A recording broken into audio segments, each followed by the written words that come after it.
ఏటా భాద్రపద మాసంలో శుక్లపక్షంలో వచ్చే చవితి రోజు మనం జరుపుకునే గణేష చతుర్థి పూజలో ఉపయోగించే 21 రకాల ఆకుల పేర్లు, వాటి విశేషాలు, వాటిని ఉపయోగించటానికి వెనక ఉన్న అంతరార్థం ఈ వీడియోలో చూద్దాం.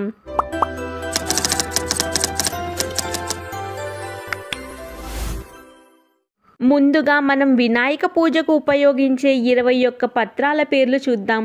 మాచి, బృహతి, బిల్వ, దూర్వ, దత్తూర, బదరి, అపామార్క, తులసి, చూత, కరవీర, విష్ణుకాంత, దాడిమ, దేవదారు, మరువక, సింధువార, జాజి, గంధలి, సెమి, అశ్వర్థ, అర్జున, అర్కపత్రాలు.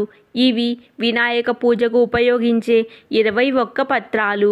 ఈ 21 పత్రాలని ఎందుకు ఉపయోగించి పూజ చేయాలి ఇప్పుడు చూద్దాం. మొదటిది మాచీపత్రం. దీనినే నాగదామిని అని అంటారు. ఈ ఆకు కళ్ళకు చలువ చేస్తుంది, తలనొప్పి నుండి ఉపశమనం ఇస్తుంది. రెండవది బృహతి పత్రం. దీనినే బృహతి వాకుడాకు అని అంటారు. దగ్గు, ఉబ్బస, గొంతు, శ్వాసకోశకు చాలా మంచిది. మూడవది బిల్వపత్రం. దీనినే మారేడు అని అంటారు. పండ్ల సమస్య, నోటి దుర్వాసన తొలగించటం, రక్తాన్ని శుద్ధి చేస్తుంది. నాలుగవది దుర్వారం.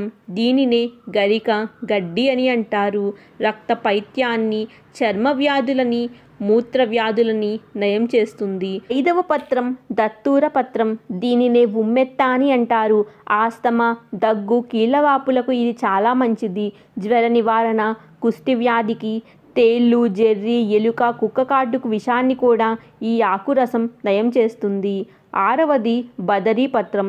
దీనినే రేగుపత్రం అని అంటారు.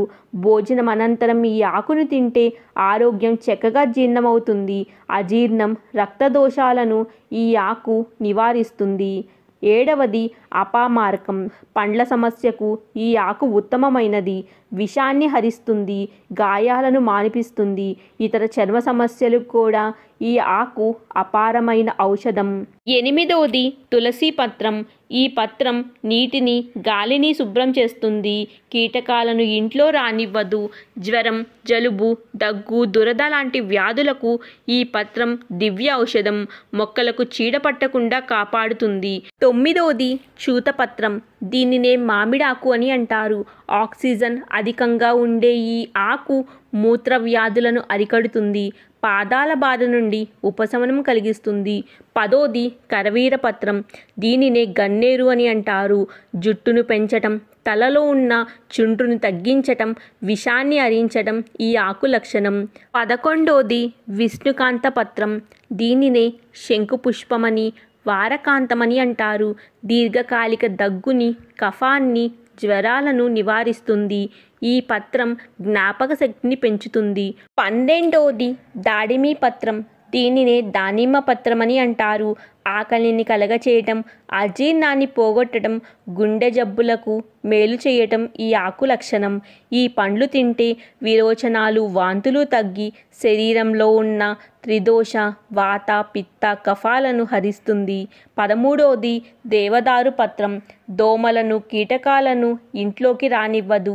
దీని తైలం చర్మ వ్యాధులకు, గొంతు సమస్యలకు, తెగుల్లో ఉన్న పుండ్లకి ఈ పత్రం దివ్య ఔషధంగా పనిచేస్తుంది. 14వది మరువక పత్రం. దీనినే మరువమని అంటారు. జుట్టుని రాలనివ్వకుండా ఉంచటం, గుండె జబ్బులకి నివారణం, చెవుపోటు, తలనొప్పికి ఈ పత్రం ఔషధంగా పనిచేస్తుంది. 15వది సింధువార పత్రం. దీనినే వావిలి పత్రం అని అంటారు. వాత రోగాలను హరించటం, విషానికి విడుగడిగా పనిచేస్తుంది. జ్వరాలలో వచ్చే నొప్పులకి ఈ పత్రం దివ్య ఔషధం. పళ్ళ చిగుళ్ళకి, కీళ్ళ బాధలకి ఈ పత్రం నివారణగా ఉపయోగపడుతుంది. 16వది జాజి పత్రం. దీనినే సన్నజాజి పత్రం అని అంటారు.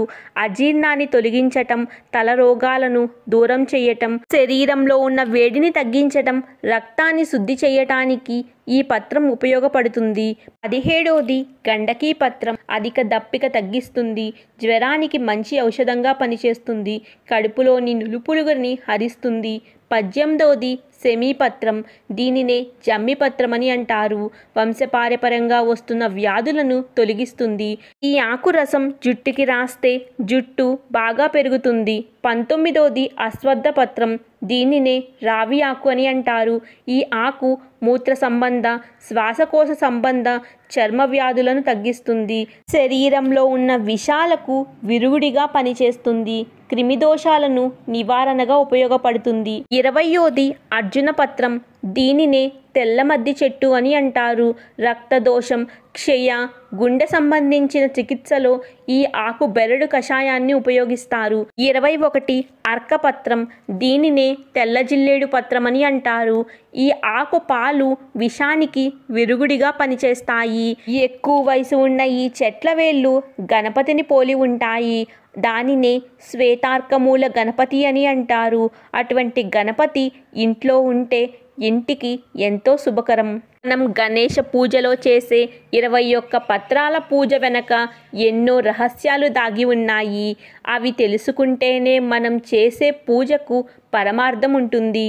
ఈ పత్రాలలో కొన్ని పాలు కారేవి, మరికొన్ని పసరు స్రవించేవి ఉంటాయి.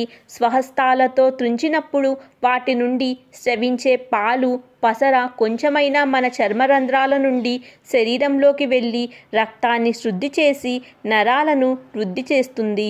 ఈ పత్రాలు సేకరించేటప్పుడు మనం చాలా సమయం చెట్ల దగ్గర, మొక్కల దగ్గర గడుపుతాం. అవి విడుదల చేసే ప్రాణవాయువును మనం పీలుస్తాం. మామూలు మొక్కలు విడుదల చేసే ప్రాణవాయువు కన్నా ఔషధీ మొక్కలు విడుదల చేసే ప్రాణవాయువుకు ఎన్నో మృత్యుంజయ కారకాలు కనుక ఊపిరితిత్తులకు సంబంధించిన వ్యాధుల నుంచి, శ్వాస సంబంధమైన వ్యాధుల నుండి మనం త్వరగా బయటపడతాం. సర్వశుభాలు కలిగించే గణేష చతుర్థి పూజలో ఆ గణనాథుణ్ణి పూర్తిగా ప్రకృతితోనే పూజించి చివరికి ఆ ప్రకృతిలోనే నిమజ్జనం చేయటం ఈ పండుగ పరమార్థం. చూశారు కదా మన గణేశుడి పూజలో ఉపయోగించే 21 పత్రాల పరమార్థం. మరెన్నో ఇలాంటి ఇంట్రెస్టింగ్ వీడియోస్ కోసం please like, share and subscribe to my channel.